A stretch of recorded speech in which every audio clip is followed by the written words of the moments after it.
Mga kalingkod, tatalakayin po natin sa umagang ito.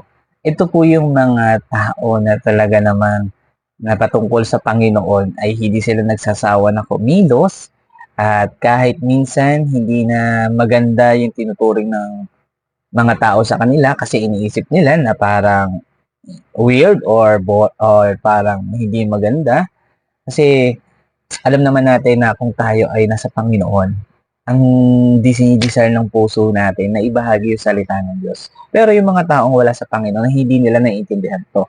Mga kalingkot, ito po yung mga tao na talaga na masipag, magpagamit at talagang kumikilos sa Panginoon. Ito po ang sinasabi ng Biblia. Ang sabi po sa Matthew 5 verse 11, ang sabi po, pinagpala ang mga nilalait at inuusig ng mga tao at pinaparatangan ng ibang uri ng kasamaan, napawang kasinungalingan, nang dahil sa akin, magsaya kayo at magalak sapagkat malaki ang iyong gantimpala sa langit. Alalahanin ninyong inusig din ang mga propetang nauna sa inyo. Wow, ang sarap ng pakinggan sapagkat ang sabi ng Diyos, malaki daw yung gantimpala natin kung patuloy natin gagawin yun dahil yung ginagawa natin para sa Panginoon ay hindi nasasayang. 'Di ba? Kaya magpatuloy lang tayo na paglingkuran ng Panginoon at ikalat natin ang mabuting balita upang marami ang makakilala sa Diyos.